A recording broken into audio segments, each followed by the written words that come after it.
Hello everyone. तो आज हम सब पढ़ने वाले हैं क्लास 10th की बुक पनोरमा 2 से फर्स्ट चैप्टर, जिसका नाम है द पेस फॉर लिविंग। इसको आरसी हचिंसन ने लिखा है। चलिए इनके बारे में कुछ देख लेते हैं।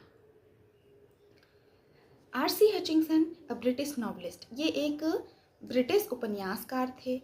Exhibits an exceptional flare for touching the sensitive issues of contemporary society. इनको जो है समकालीन समाज, जो उस समय पे समाज था, उसके संवेदनशील मुद्दों को उठाते थे और उनके बारे में लिखते थे। और उनके अंदर एक ऐसा गुण था, फ्लेयर मतलब होता है किसी भी एक काम को बहुत अच्छे तरीके से करने का गुण हो उसके अंदर, ठीक है। तो ये आरसी हचिंसन जो थे वो समाज के संवेदनशील मुद्दों को उठाते थे। मतलब कोई और संवेदनशील मुद्दों को जनरली लोग उठाता नहीं है, क्योंकि उसमें बहुत सारा कॉन्ट्राडिक्शंस होते हैं और बहुत सारे अलग अलग टाइप के मुद्दे आ जाते हैं। इसलिए ये सेंसिटिव मुद्दे को उठाते थे समाज के और उसी के बारे में लिखते थे। With all it's contradictions and paradoxes, ठीक है। इसके विरोधाभास को भी दर्शाते थे, जैसे कि किसी के अच्छे पहलू, बुरे पहलू, दोनों पहलू को दर्शाते थे। पैराडॉक्सेस में हम किसी चीज़ के बारे में पॉजिटिव भी बोलते हैं, थोड़ा सा निगेटिव भी बोल देते हैं। जैसे कि वह लड़की बहुत अच्छा डांस करती है लेकिन उसके पैर थिरकते ही नहीं हैं। तो इसमें दो तरह का सेंस आ रहा है ना, बहुत अच्छा डांस कर रही है, थिरक भी नहीं रहे हैं, ठीक है। आगे देखते हैं। द पेस फॉर लिविंग, जीवन जीने की रफ्तार। RC Hutchinson captures the एग्नी of modern man. वो हम मॉडर्न ज़माने के इंसान, मैन से मतलब है सारे इंसान, ठीक है। इससे मेल का कोई ये नहीं है, सारे इंसान को मैन बोला जाता है। मॉडर्न इंसान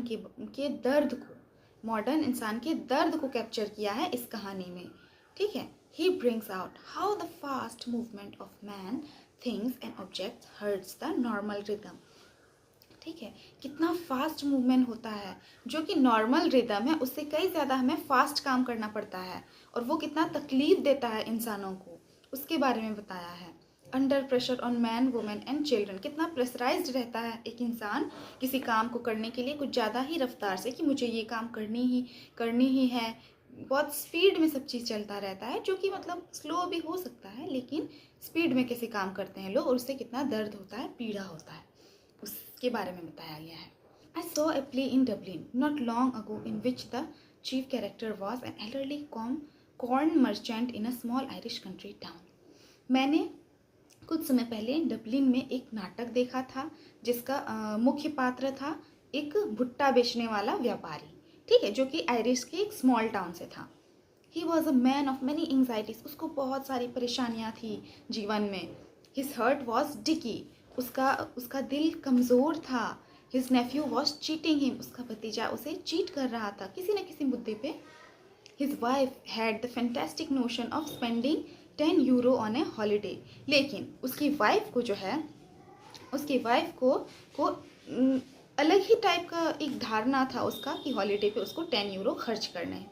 मतलब ये अंकल जी इतने परेशान हैं और उसकी वाइफ को हर संडे हॉलीडेज पे उसको 10 यूरोस खर्च करने ही हैं। ये कैसी धारणा हुई? ऑल टुगेदर तो सब मिला के जो है the pace for life was getting too much for him. सब मिला के हम ये कह सकते हैं कि उस इंसान के लिए, उस कॉर्न व्यापारी के लिए ये ज़िंदगी की रफ्तार जो थी वो बहुत ज़्यादा हो रही थी। And in a moment of despair he uttered a great cry from the heart, ठीक है। चलिए, इसी में ये इतनी सारी तकलीफ़ें थी उसको कि उसने अपने पूरे दिल से वो रोने लगा, अचानक से एकदम होपलेस होके रोने लगा, क्योंकि उसके जीवन में कोई सिर्फ निराशा ही दिख रही थी, ठीक है।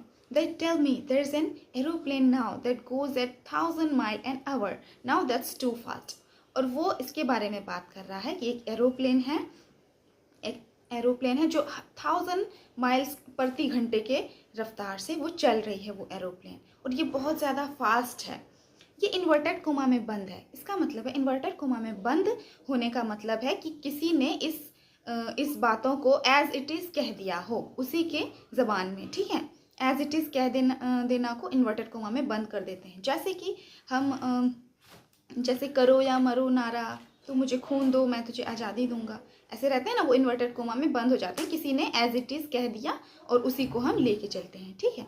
तो ये बात इसके लिए बहुत ही अलग थी कि इसका जीवन तो एकदम स्लो टाइप का चल रहा है, कहीं ना कहीं ये बाकी लोगों से पीछे छूट गया है कि इसका हर्ट भी ख़राब है, पेनफुल है, इसका नेफ्यू भी इसे चीट कर रहा है, इसकी वाइफ भी ये हर वीकेंड पे ये कर रही है, स्पेंड कर रही है मनीज़, और मनीज़ की प्रॉब्लम तो होगी ही, देख के तो लग रहा है, क्योंकि वो कौन मर्चेंट था ना। चलिए आगे देखते हैं। For me that was the most enchanting line in the play मेरे लिए, लेकिन मेरे लिए ये बहुत ही ज़्यादा इंचेंटिंग लाइन था, एकदम आकर्षक वाला लाइन था। The man's complaint was so gloriously irrelevant to his own situation.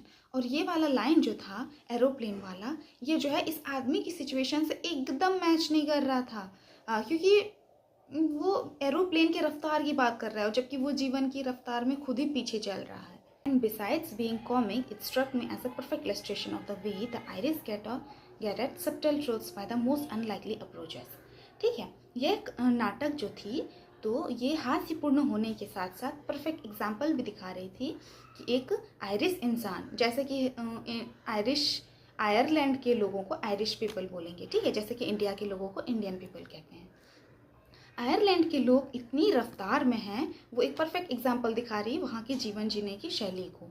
You saw what the old fool meant, यहाँ पे उस कॉर्न मर्चेंट वाले बूढ़े व्यक्ति को ओल्ड फूल मीन्ट का है, क्योंकि हर बार तो हम नहीं कह सकते ना कि कॉर्न मर्चेंट बूढ़ा व्यक्ति ऐसे करके, ठीक है, उसको एक अरे वही बेवकूफ़ था ऐसे करके कह सकते हैं, ठीक। Not that all, not that I have any dislike of rapid movement my self, मुझे कोई परेशानी नहीं है इस स्पीड वाली ज़िंदगी से। आई इन्जॉय, मैं मज़े करता हूँ। Going in a car at 90 miles an hour, 90 miles per hour की स्पीड से मैं कार में जाना पसंद करता हूँ। So long as I am driving and so long as it is not my car, बस शर्त ये है कि मेरी कार हो नहीं, मैं ड्राइव कर रहा हूँ और मेरी कार नहीं हो, मतलब दूसरे की कार हो, और 90 की स्पीड से जा रहा हूँ। I adore the machines that hurl you about at Battersea, Battersea में मुझे घूमना भी बहुत ज़्यादा पसंद है मशीनों के साथ साथ, और कार भी स्पीड से चलाना पसंद है कि यहाँ बस ये हो कि दूसरे की कार हो, ठीक है, दूसरे के सामान पे होता है ना, दूसरे का सामान ऐसे रफली भी यूज़ कर लेते हैं लोग। चलिए, इसे मशीन्स के साथ बैटरसी में घूमना भी पसंद है।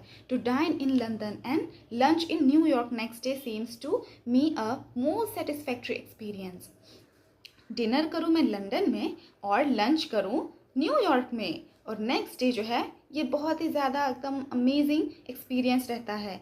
I admit it excludes all the real pleasure of travel, लेकिन मैं ये मानता हूँ कि ट्रैवल करने का सारा सुख इसमें नहीं है।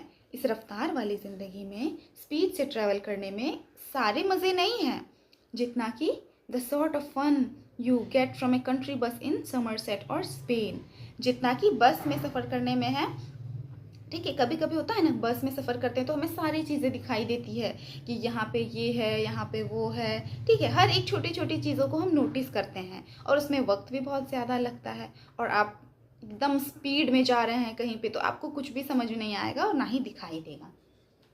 But it gives you a superficial sense of drama, बस ये ड्रामा लगेगा, इतना स्पीड से हम चले जाते हैं, आ जाते हैं, कुछ ना ही अच्छा एक्सपीरियंस कर पाते हैं।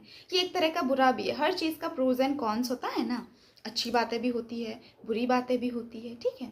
It was a sort of excitement and our ancestors had to do without, ये बहुत ज़्यादा एक्साइटमेंट वाला तो है कि हम इतनी जल्दी कहीं पे भी आज चले आते हैं और चले भी जाते हैं, रातों रात हम यहाँ पहुँच जाते हैं, वहाँ पहुँच जाते हैं। लेकिन हमारे एंसेस्टर्स जो थे, हमारे पूर्वज जो थे, वो इन चीज़ों से चूक रहे थे। And we might just as well accept it gratefully, ये हम मानते हैं, लेकिन उन्होंने हर एंसेस्टर्स के भी अच्छे मज़े रहते हैं, वो लोग भी काफ़ी चीज़ों को एक्सपीरियंस किए, स्पीड वाली लाइफ को एक्सपीरियंस नहीं किए तो क्या हो गया, और भी चीज़ें हैं, डिटेल वाली चीज़ों को उन्होंने एक्सपीरियंस किया है। No, where speed becoming something unfriendly to me is where the mental activities of our mind our time tend as they naturally do to follow the pace of the machines. कभी कभी क्या होता है, जीवन जीने की जो ये गति है ये कभी कभी अप्रिय हो जाती है, पसंद नहीं आती है। वह जगह है जहाँ हमारे समय का मानसिक गतिविधियाँ जैसे कि स्वाभाविक रूप से करती है वह नहीं हो पाती है, उसे बहुत ज़्यादा तेज़ गति से अनुसरण करने लगती है, मशीनों की गति का अनुसरण करने लगती है हमारी ज़िंदगी, जो कि नेचुरल भी चल सकती थी लेकिन मशीन की तरह जल्दी स्पीड हो जाती है, क्योंकि हमें बहुत सारे काम भी तो करने होते हैं, जल्दी जल्दी हमें अपना सिलेबस ख़त्म करना है। हालांकि आप लेट से भी कर सकते हो लेकिन ऐसे ऐसे नहीं करना है कि टेंशन ले रहे हैं एकदम कि मुझे ये पढ़ना है, इतना पढ़ना है, बस सिंपल से पढ़ लो ना। इसी तरह से हमें जीवन जीने की रफ्तार को तो लेके चलना ही पड़ेगा। अभी आप जिस पीरियड में जी रहे हो उस हिसाब से तो आपको चलना ही पड़ेगा, नहीं तो आप ज़िंदगी में पीछे छूट जाएंगे। लेकिन टेंशन लेके नहीं, आप जिस तरह से इसको कर सकते हैं उसमें अच्छे से बदलाव लाके। आई स्पीक विथ प्रिजुडिस, मैं पूर्व धारणा के साथ बोल रहा हूँ, because I belong to the tribe of slow thinkers. मतलब धीरे समझने वाले इंसान ये कह रहा है कि मैं बिलोंग करता हूँ वैसे समूह से जो धीरे सोचता हो, ठीक है, जैसे कि ट्यूबलाइट जिसको देर से समझ में आता हो, ठीक है। Those who are cursed with L spirit, they L scaliert people who light on the most devastating repartee about 4 hours after the party is over. Devastating का मतलब होता है भयानक और रिपार्टी मतलब होता है कोई ऐसा जोक जो कि कॉमेडी भी हो और बहुत ज़्यादा क्लेवर टाइप से, मीम्स टाइप से हो कि आपको किसी किसी को मीम्स समझ में नहीं आती है उसी टाइप से, कि कुछ ऐसी बात कह दी और लेट से समझ में आ रहा है, उस टाइप की बातें, ठीक है। तो पार्टी में अगर कोई बातें हुई, मीम्स वाली टाइप की बातें हुई, तो इसे पार्टी खत्म होने के बाद समझ आती थी। सोचो ये कितने बड़े राइटर है और अपने आप को स्लो थिंकर्स वाले कैटेगरी में डाल रहे हैं। I am one of those who are guaranteed to get the lowest marks in any intelligence test in, ठीक है। तो देखिए ये ऑथर कह रहे हैं जिसने इस कहानी को लिखा है, आरसी हचिंसन ने, कि मैं ऐसा व्यक्ति हूँ जो कि गारंटी है कि कोई अगर टेस्ट हुआ आईक्यू नापने वाला तो उसमें मैं सबसे कम मार्क्स लाऊंगा, because those test are all the ones I have come across seems to be design to measure the speed of your mind, क्योंकि वो हमारे दिमाग की गति को नापने के लिए होता है और उसमें मैं सबसे कम मार्क्स लाऊंगा, more than anything else. Obviously, we slow thinkers are terribly handicapped in the business of getting a living. ये बात तो तय है कि हम धीरे समझने वाले लोग जो है वो बिजनेस में कहीं ना कहीं पीछे छूट जाते हैं, उतने स्पीड से नहीं कर पाते हैं काम को। But what I am thinking about just now is not so much the practical use of one's mind as its use for enjoyment. लेकिन मेरा ये मानना है कि हम अपने दिमाग का यूज़ जो है सिर्फ काम करने में ही क्यों यूज़ करें, प्रैक्टिकल चीज़ों में ही क्यों यूज़ करें, हम उसे इंजॉयमेंट के रूप में भी तो यूज़ कर सकते हैं, कुछ उससे मस्ती भी तो कर सकते हैं, ऐसा इसका मानना है। As an example, when I go to the cinema, उदाहरण के लिए जब मैं सिनेमा जाता हूँ, I find myself in a hopeless fog, मैं अपने आप को निराशपूर्ण धुंध में पाता हूँ। And after 2 or 3 minutes I have to turn to my wife for enlightenment, और मुझे ज्ञान के लिए अपनी बीवी की तरफ पूछना पड़ता है 2-3 मिनट बाद। आई विस्पर, मैं फुसफुसाता है, is this the same girl as the one we saw at the beginning, क्या ये वही लड़की है जिसको हमने शुरू में देखा था। एंड सी विस्पर्ड बैक, और वह फुसफुसाती है, now there are 3 girls in this film, a tall blonde, ठीक है, कि इस मूवी में 3 लड़कियां हैं, 3 लड़कियां हैं।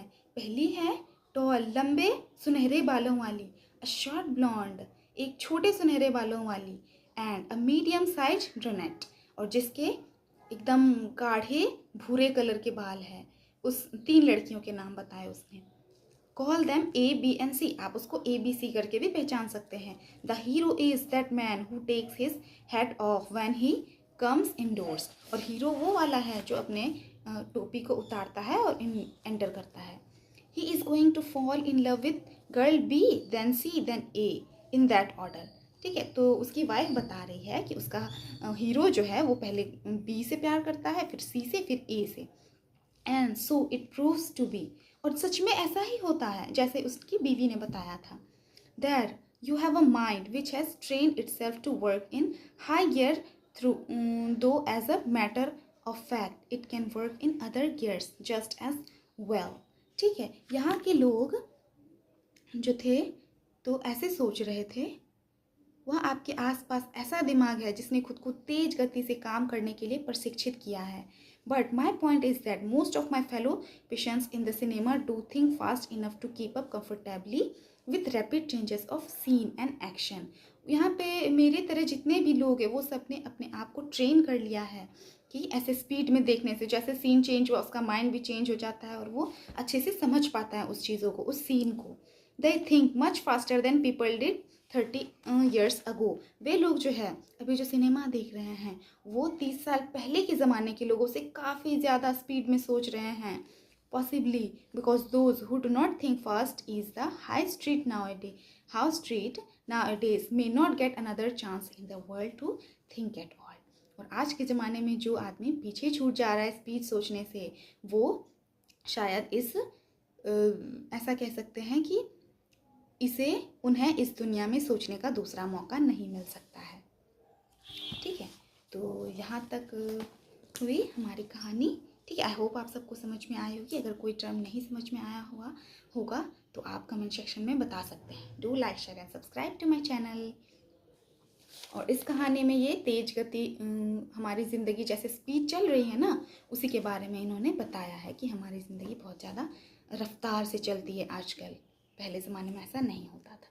इसमें जो भी हार्ड वर्ड मीनिंग है हम इस वीडियो के अंत में डाल देंगे, आप सब लिख लीजिएगा, नोट कर लीजिएगा. Bye bye.